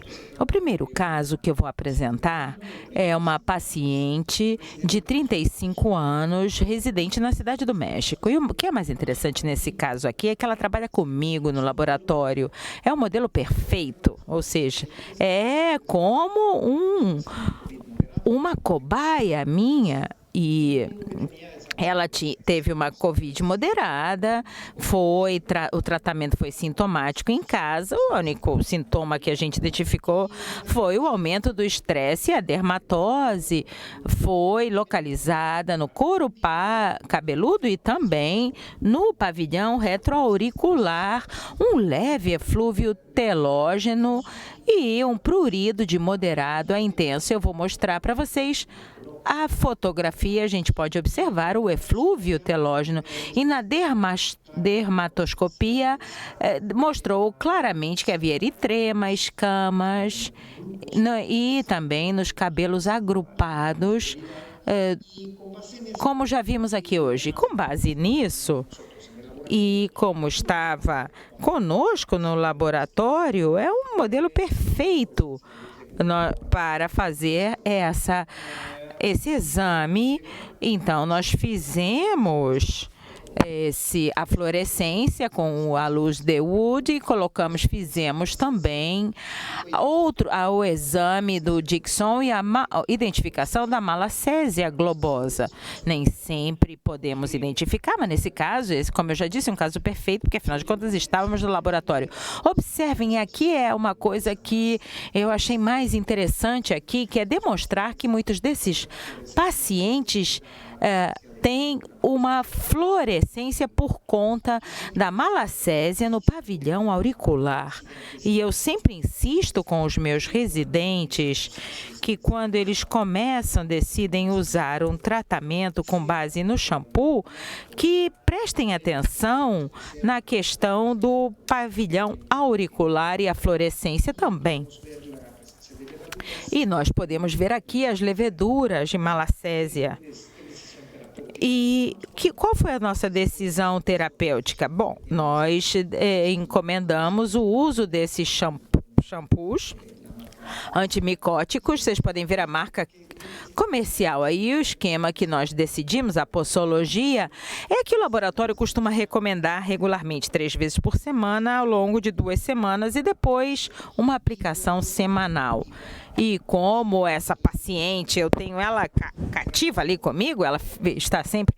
Eu pude fazer uma avaliação micológica, tópica, e nós acompanhamos tudo isso. Tudo depende do caso.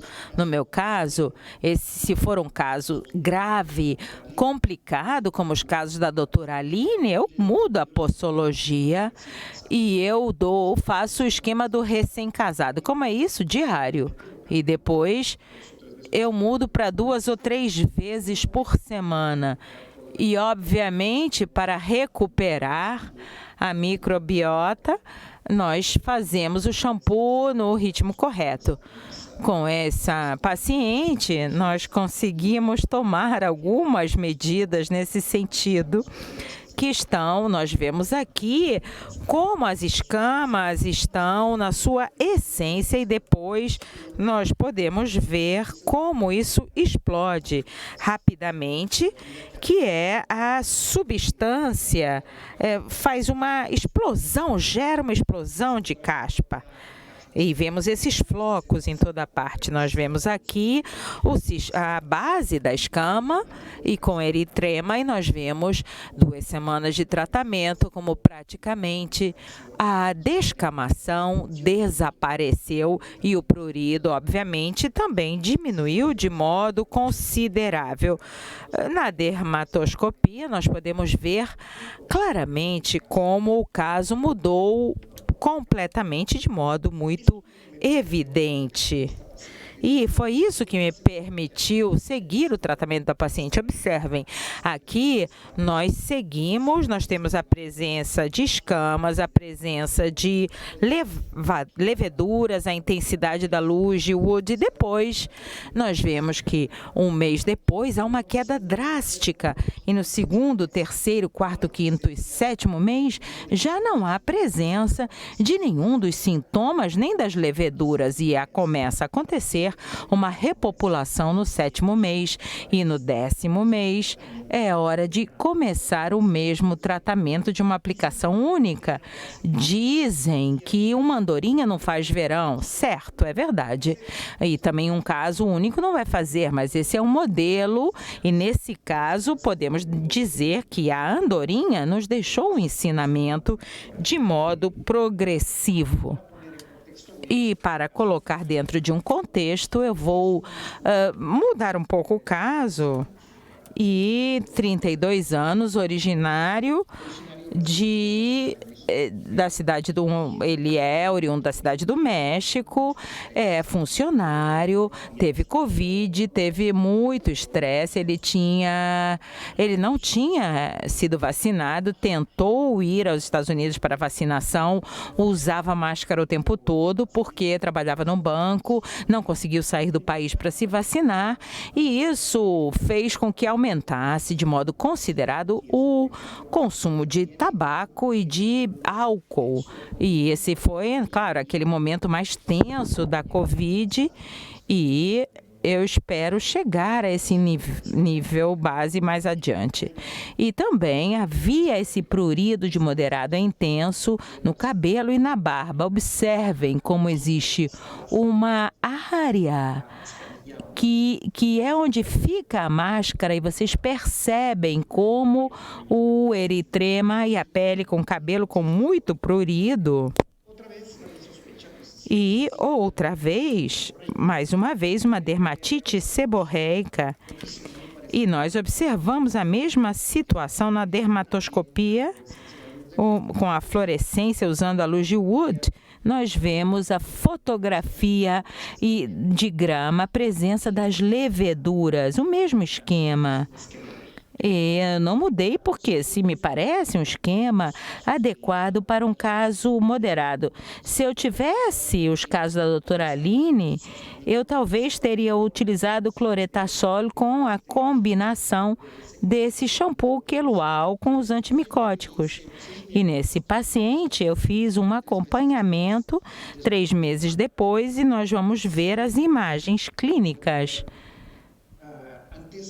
Antes, a base de onde partimos e 1 mês depois de tratamento, o paciente se sentia bastante bem, a descamação e o eritema, o que mais preocupava era a da cara mais do que a do couro cabeludo. E vemos também na fotografia de antes e depois, e nós podemos observar a resposta positiva aqui 15 dias depois, a ação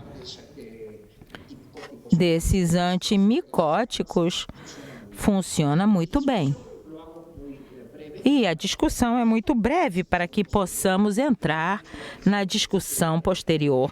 O que me chamou a atenção foi esse artigo em que falava das manifestações da Covid. Temos aqui a dermatite seborreica e, obviamente, o que já foi dito na primeira parte, o eflúvio com a alopecia areata, que é a que marca uma diferença mais significativa, e também a dermatite seborreica, que ainda que não tenha sido significativa, mas nós vimos surtos em alguns pacientes por Covid ou pelo uso das máscaras. São 3 fatores diferentes que é preciso considerar aqui.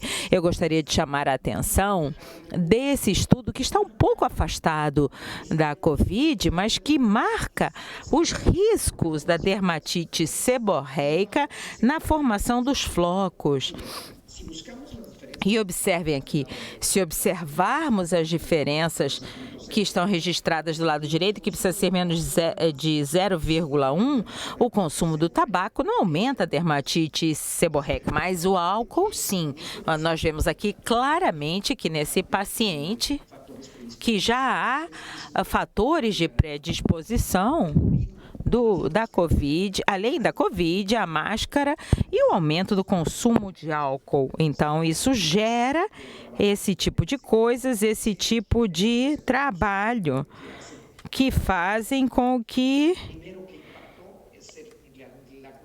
E o que impactou a questão, essa lógica de usar a palavra como algo que se arrastava, mas vejam como aparece também a exacerbação da dermatite seborreica.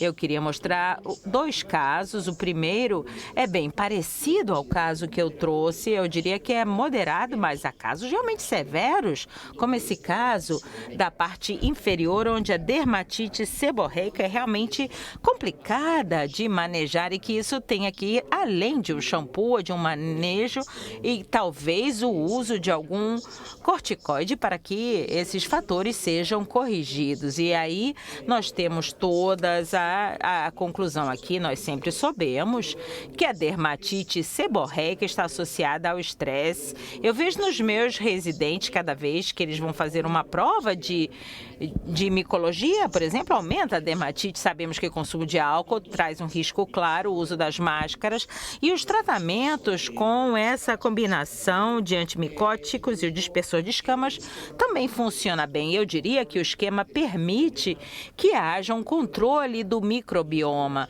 E eu quero terminar com a minha famosa pintora na representação desta artista mexicana tão notável. Eu acho que com esses casos eu termino para que possamos conversar a respeito da apresentação. Então vamos Gracias, obrigado. Obrigado. Vamos então dar continuidade agora para o nosso bloco aqui de discussões. Posso só fazer uma correção, na verdade, que eu esqueci de falar na hora da apresentação. Na verdade, a ideia de trazer aqueles casos era reforçar que o motivo dessa piora da dermatite seborreica, né, ou do desenvolvimento da pseudotínia, foi justamente a modificação comportamental que houve durante a pandemia, durante aquele período de maior isolamento. Hoje em dia eu não vejo mais esses casos. Isso foi uma coisa do ano de 2020, no máximo começo de 21. Né? Então, pessoas que passaram a trabalhar em casa, portanto, lavavam muito menos o couro cabeludo, às vezes lavavam e não secavam. Aquela paciente, né, que eu mostrei que tinha um diagnóstico de líquen plano pilar, na verdade, ela costumava sempre secar o cabelo quando ela ia trabalhar. E ela passou a não secar, porque, afinal de contas, no home office, você não precisa de muita coisa, né, para olhar para a câmera. Então, tudo isso, todas essas mudanças comportamentais, eu acho que contribuíram para a piora de uma doença de base que eles certamente já tinham. Agora, eu achei interessante o doutor Alejandro ter levantado a questão da piora durante o eflúvio, porque isso é uma coisa que não existe relatada, estudada, mas que eu vejo muito no consultório. Pacientes com eflúvio apresentam uma piora da sua dermatite seborreica de base, ficam com o couro cabeludo mais oleoso, você percebe uma descamação, independente da diminuição ou não da frequência de lavagem, isso que eu ia perguntar agora, que é muito frequente os pacientes com eflúvio com medo de lavar o cabelo e acabam lavando uma vez por semana. Não, mas eu acredito que é uma coisa desse movimento, né, que está tendo dos folículos, geração de substância P, aquilo que o pessoal sugere, né, que aconteça para dar tricodínia. Eu acho que isso também vai mexer um pouquinho na dermatite. Isso também pode contribuir para uma exacerbação.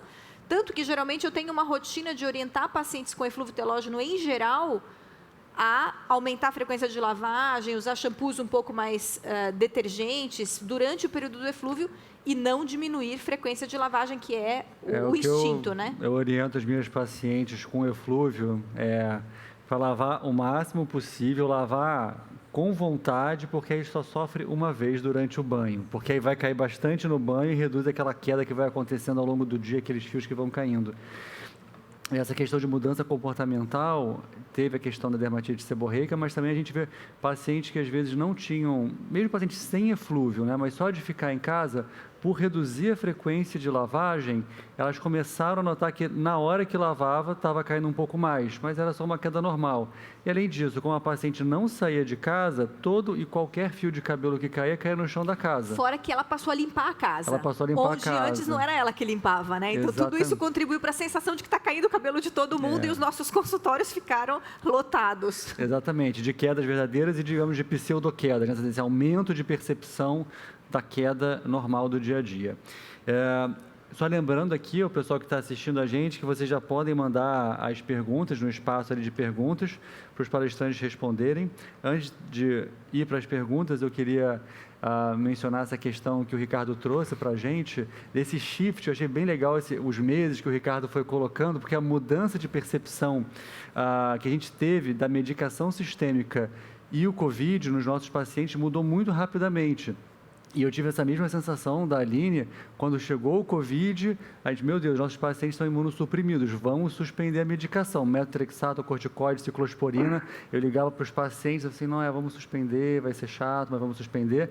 E assim, foi a época das lives, né? Então assim, a gente nas lives falando, não, gente, a gente tem suspendido e tal. Aí passa um mês, gente, peraí, parece que não precisa suspender a medicação, parece que tudo bem. Aí passa um mês, gente, pode ser que até proteja os nossos pacientes. Então foi um shift assim muito rápido, E eu né? acho que esse shift foi tão gigante que hoje em dia a gente sabe que tem os protocolos para tratar a infecção grave pelo Covid-19 com biológico. Exatamente. Já sabe que tem aprovação para alguns e N estudos rolando para Inibidor de JAK também, né? Sim, para brecar essa tempestade inflamatória. Então, realmente foi uma assim, transição do 8 para 80, né? Assim, mudou completamente. Aline, uma pergunta para você. Passa de novo para a gente qual que é aquele seu kit para psoríase amiantácea, porque isso aqui é, inclusive, uma pergunta muito frequente que a gente recebe. Bom, então eu começo sempre, eu oriento o paciente que ele precisa ser removido as crostas, porque quem vai resolver, obviamente, é o corticoide tópico, mas se tiver a crosta, ele não consegue chegar no lugar que ele precisa. Então, eu oriento o paciente que ele tem que esquentar um óleo morno, pode ser óleo mineral, mas eu geralmente peço para comprar o óleo Johnson mesmo, aquele que a gente passa no neném, na crosta láctea. Esquenta no micro-ondas para ficar morninho, passa em todas as áreas com crosta, deixa 15 minutos, entra no banho. No banho, eu peço para o paciente com um pente fino, fazer uma remoção delicada, quer dizer, não é para sofrer, eu digo, não tem que doer, tem que sair só o que está pronto para sair. Tira o que está pronto para sair no banho e vai usar um shampoo anti-caspa. Geralmente eu uso shampoos anti-caspa variados, eu acho sempre bom ter pelo menos 2 shampoos para intercalar. Ele faz a lavagem com o shampoo anti-caspa, deixando-as de 3 minutos no couro cabeludo, isso é muito importante, não adianta só passar e enxaguar. Depois ele enxágua bastante. Se a paciente, por exemplo, for uma mulher que tem um cabelo que vai sofrer com esse shampoo, eu já passo em seguida um shampoo bom para o cabelo ou um condicionador, alguma coisa para deixar o cabelo dela não ressecado, obviamente, com o shampoo de caspa. Saiu do banho, secador de cabelos. E aí eu obrigo a secagem mesmo, já que geralmente essas dermatites acontecem em pessoas que têm muita densidade capilar. Não é gente que tem pouco cabelo, é gente que tem muito cabelo, cabelo grosso, cabelo numeroso. Então, se você deixa secar naturalmente, o couro cabeludo fica úmido durante horas, né? Então, é importante secar, não com vento quente, mas com vento morno e, no final, com vento frio, para depois ser aplicado o corticoide nas áreas onde tem a inflamação, que muitas vezes é o couro cabeludo inteiro, mas tem um limite de 20 gotas de clobetasol solução por dia. Faço o corticoide de segunda a sexta, dou um intervalo de final de semana para tentar evitar um pouco de atrofia, e a pessoa usa isso durante um mês e eu reavalio após 4 semanas. Eu diria que 90% resolve nessas 4 semanas. Poucos casos eu preciso manter mais tempo de corticoide, geralmente é um tratamento que vai muito bem. Eu tenho uma experiência muito parecida com a Aline e, é um negócio que dá trabalho, mas realmente resolve muito bem. Você passa as orientações para o paciente e costuma responder muito bem. Uma coisa que eu faço, uma orientação que eu dou às vezes para os pacientes, esse corticoide tópico, às vezes, quando tem muita descamação, você coloca aquela solução alcoólica, pode arder um pouquinho. Então, assim, nos primeiros dias, eu aviso para a paciente que ela vai me odiar, mas eu passo creme ou até pomada, dependendo se for uma área um pouco mais localizada. E, você vai me odiar, vai me alecar o cabelo, mas depois de uns 3, 4 dias, você já consegue usar a solução. Às vezes, eu faço essa transição, só para não arder, porque às vezes arde bastante no começo. E eu acho que vale a pena, talvez, também a gente discutir um pouco o que está embaixo dessa pseudotine amiantácea, né? Será que é sempre uma dermatite seborreica? Será que é uma manifestação de psoríase? Ou será que é uma doença per se?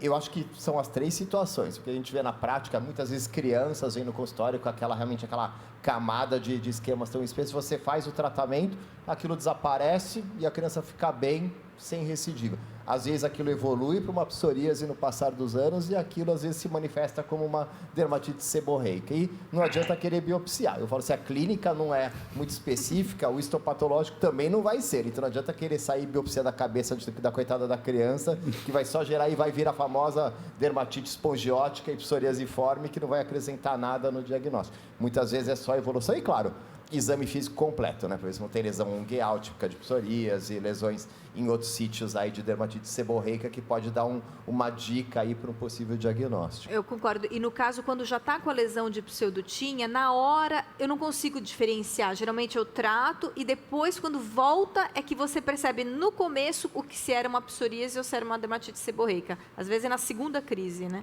Vocês pedem micológico nesses pacientes para excluir de fato uma tínia? Não. Eu acho que a dermatoscopia hoje em dia, ela, com tranquilidade, se você retira a crosta, né? Também, atenção, pessoal, retirem a crosta, porque não é só enxergar a crosta, você tem que retirar e ver o que tem lá embaixo. Tem cabelo íntegro, isso não pode ser tínia, CAPTES com invasão de pelo. Poderia até ser uma tinha do couro cabeludo, mas aí o tratamento tópico seria suficiente com os shampoos. Então, assim, para excluir tinha que precisa de tratamento sistêmico, é só a dermatoscopia, já tranquiliza. Legal. Agora temos uma pergunta, acho que tanto para a Aline como para o professor Alejandro, sobre o uso de medicações sistêmicas para tratar a dermatite seborreica. Se vocês fazem, tem alguma experiência. Perguntaram aqui de antifúngicos, fluconazol, itraconazol. A gente também tem alguns artigos com isotretinoína. Se você tem alguma experiência, se você gosta. Eu faço tratamento sistêmico em casos onde depois do meu tratamento tópico, eu sinto que eu não consigo ganhar o jogo. Fica aquela coisa prolongada, sabe? Precisa ficar infiltrando. Aí eu digo, olha, a gente vai ter que associar alguma coisa. A primeira escolha, eu acho que é você entender da onde vem aquela oleosidade. Então, por exemplo, em homens, não tem muita dúvida, você tem que baixar com isotretinoína. Eu não gosto de antifúngico por causa do prolongado, assim, eu não tenho tranquilidade de usar um antifúngico por tanto tempo como teria que ser nesse caso. Então, eu acabo indo para a isotretinoína. Dose baixa, explico que não tem aquele monte de risco, que eles têm que assinar o termo, né, que acaba assustando. Mas, no caso de mulheres, eu acho que a gente pode mexer um pouquinho na parte hormonal, às vezes. Então, entender se essa paciente tem aquele hiperandrogenismo clínico, né? Se ela tem também uma acne, de repente você pode usar uma espironolactona associada ou até orientar o uso de pílula em mulheres mais novas para baixar a oleosidade de outras formas que não com a isotretinoína. Professor Alejandro, você utiliza medicações sistêmicas para o manejo desses pacientes com uma dermatite seborreica mais intensa? Em alguns casos, sim. Em alguns casos, sim, mas principalmente nos casos que são HIV positivos. Em pacientes que têm dermatite seborreica, o itraconazol funciona bem, mas o último ponto é o manejo da isotretinoína, porque no final das contas, quando existe um controle seborreico, esse controle também vai sobre o controle das levaduras, porque há uma inanição lipídica que faz com que essas não se reproduzam. Isso não existe uma exacerbação com isso. Eu gostaria de destacar algo que a doutora Aline disse, eu vou voltar a apresentar, eu estou de acordo com ela. É preciso utilizar 2 produtos, 2 shampoos. Por quê? Porque no final, principalmente colocando o exemplo das levaduras, criam resistência ao antimicótico e é bom utilizar outro. Há algum dia, uma paciente muito simpática que eu tive disse, é como ter um marido e o substituto é bom, porque assim não se adquire resistência e no final isso volta e é um bom conselho. Ela acho que ainda continua casada e com muito sucesso. Só queria... Porque, assim, às vezes a gente fala que a gente vai dar em última instância como se ela sempre resolvesse, como se fosse um tratamento sempre eficaz. E, na verdade, eu não acho que ela é sempre eficaz. Eu acho que tem muitos casos, como o Daniel já falou, de um couro cabeludo sensível, que, assim como tem dermatite seborreica de face também, que não resolve tão fácil e fica mais como uma pele sensível, né, que qualquer coisa que você passa irrita. Eu acho que tem couros cabeludos, assim, que a isotretinoína até piora. Então, eu não acho que ela é o melhor tratamento, mas eu acho que ela, em alguns casos, ela pode ajudar, e aí eu tento usar, obviamente, observando se vai ter uma melhora ou piora do caso. Ótimo. A dose da isotretinoína que vocês costumam utilizar, 20 miligramas 3 vezes por semana? Isso, dose baixa depende se é homem ou mulher, eu sempre vou titulando pelo que ele acha da oleosidade do rosto. Então, Perfeito. Assim, você acha que sua oleosidade está boa, vou meio que, junto com o rosto, eu acho que vai o couro cabeludo.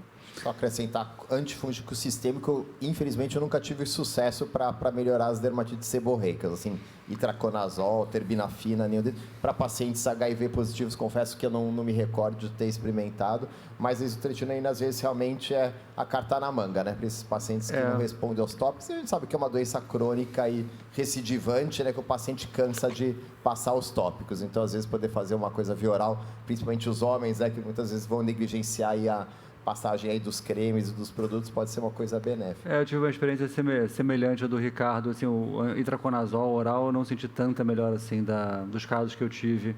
Eu prefiro mais a isotretinoína quando eu tento algo sistêmico. Tem uma pergunta aqui para a Aline. Nesses casos que você mostrou de uma dermatite seborreica mais intensa, acho que você fez a infiltração, se você faria o MMP, ou sim ou não, ou contraindicaria, que é a microinfusão de medicamentos na pele com a máquina de tatuagem? Não faria, porque primeiro eu não faço, não acho que é uma técnica que se provou já eficaz para alguma coisa, mas especificamente nesse caso, eu não acho que ele é capaz de dar a quantidade de corticoide na profundidade que eu preciso. Então, lembrar que essas dermatites seborreicas, ou dermatites em geral, nem vou dar o nome de seborreica, porque às vezes não é seborreica, elas têm um espessamento da derme, que a derme em si fica com 4, 5 milímetros, uma coisa que normalmente tem 2 milímetros, né? 2, 3. Então, eu preciso dar um corticoide em toda essa área está inflamada, e aí eu acho que a mesoterapia ainda, nossa infiltração tradicional de corticoides é o mais indicado. Perfeito. Voltando um pouquinho aqui, mas aí perguntaram, vou estender um pouco a pergunta de MMP, ou procedimentos no eflúvio por Covid. Só voltar aqui um pouquinho, que tem mais perguntas aqui sobre isso. Você chegou a fazer nos seus pacientes, Daniel, algum procedimento? Olha, eflúvio agudo, eu não faço esse tipo de procedimento. Eu acredito que em uma taxa muito alta a gente vai ter uma resolução ou espontânea ou através do uso do minoxidil oral, como a gente já conversou. A gente viu aí que foi um bom debate, tem controvérsias sobre isso, mas eu gosto da ideia. Avisando ao paciente, na verdade, que ele eventualmente está somente acelerando um processo que já ia se resolver. A mesoterapia com minoxidil e dutasterida, por exemplo, eu utilizo quando existe uma androgenética associada ao eflúvio, então eu me valho da androgenética para beneficiar, quem sabe, o eflúvio crônico, talvez o do padrão intermitente, nesse sentido, mas outras tecnologias, outros procedimentos especificamente para eflúvio, sobretudo agudo, eu não estimulo isso na minha prática diária. Pelo que eu entendi, a Aline também não, né? Porque ela já comentou no eflúvio agudo, você evita tratamentos em geral, né? Mas assim, ao contrário do minoxidil, que eu até entendo, eu não entendo o procedimento em eflúvio, porque aí eu acho que você traz risco. Eu acho que não é doença, você dá um remédio que a pessoa aceita, mas assim, você fazer um procedimento, às vezes injetando corticoide, e já vi muitos casos que, até vocês publicaram, não nasce depois por causa da atrofia. Então, ela não tinha uma alopécia, ela passa a ter uma alopécia pelo corticoide lá injetado. Sim. Doutor Alejandro? Ele falou alguma coisa? Sim, estou totalmente de acordo. É uma arma que pode trazer benefícios e malefícios. Se vamos usar esteroides, no caso de uma dermatite seborreica, é preferível corticoide tópico que um sistêmico ou injetável, não? Eu estou totalmente de acordo. Comentou, mas o Sérgio também falou antes, foi essa oportunidade de tratar a alopecia androgenética durante o eflúvio, né? Porque, assim, não sei se ficou claro pela exposição do Dr. Sérgio, mas o momento do eflúvio é o momento da piora rápida de uma androgenética. Se a gente não intervém nesse momento, essa piora é muito intensa. Então, a gente precisa fazer esse diagnóstico e iniciar um tratamento o mais precoce possível, de preferência durante o eflúvio, para ele não ter tanta perda a longo prazo. E aí, como você falou, com a dutasterida, com o minoxidil, com as medicações da androgenética. Tem uma pergunta aqui, ainda na questão da dermatite seborreica, perguntando a nossa experiência com probióticos. A doutora Carolina, você tem alguma experiência com o uso de probióticos no manejo da dermatite seborreica?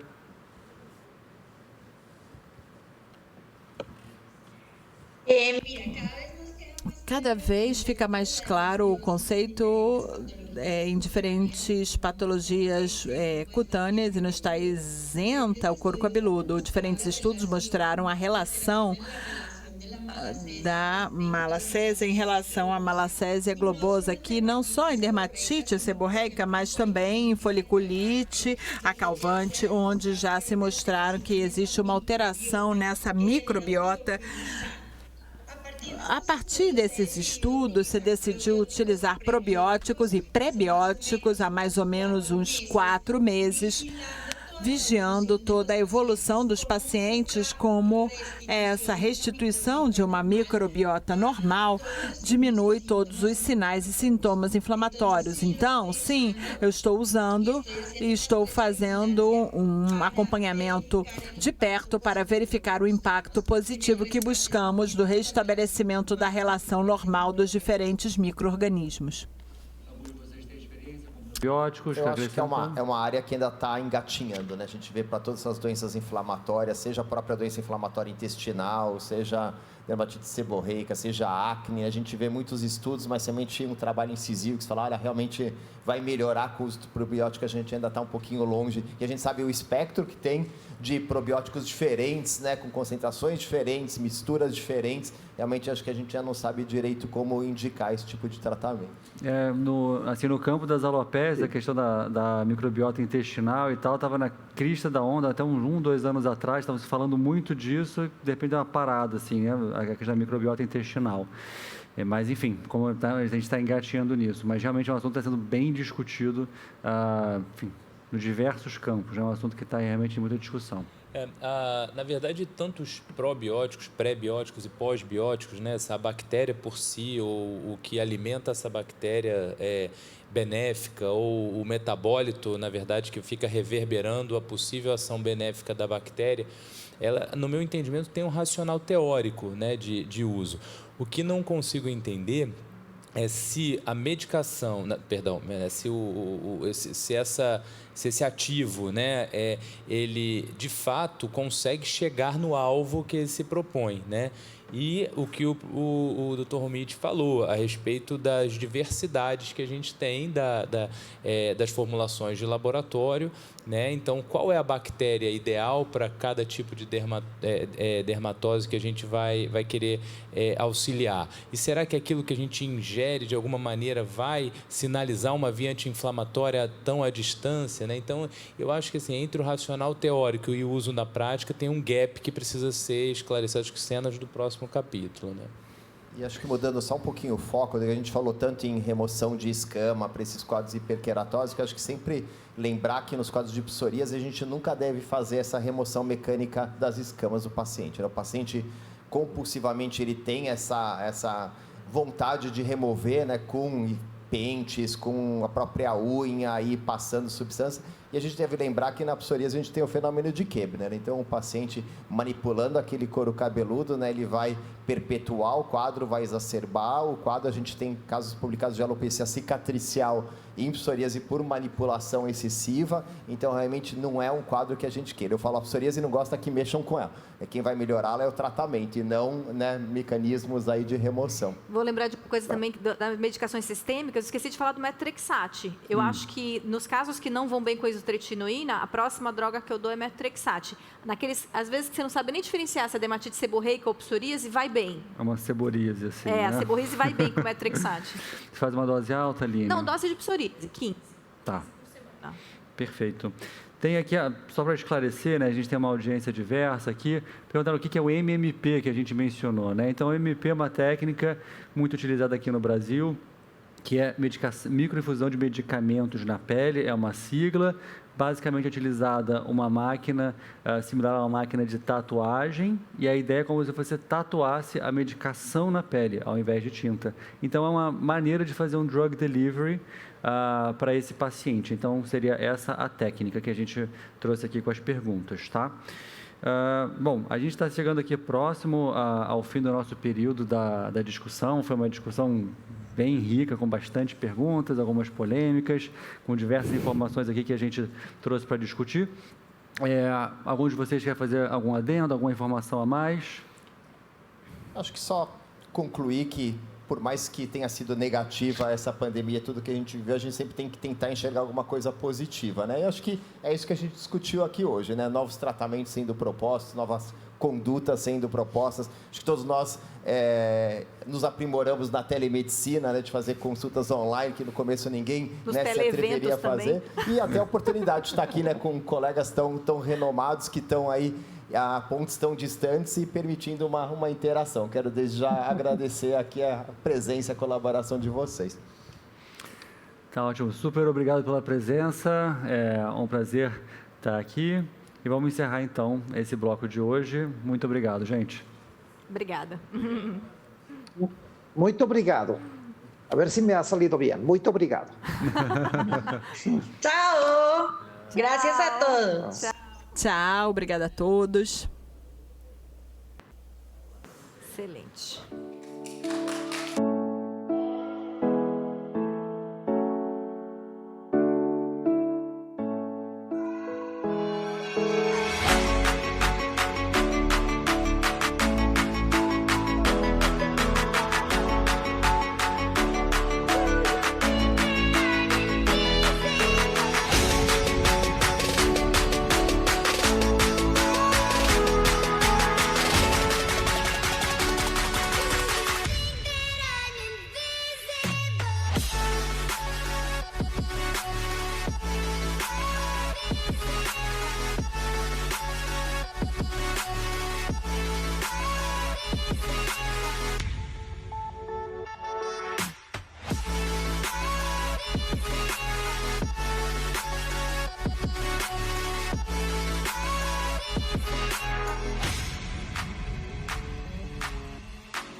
Yeah.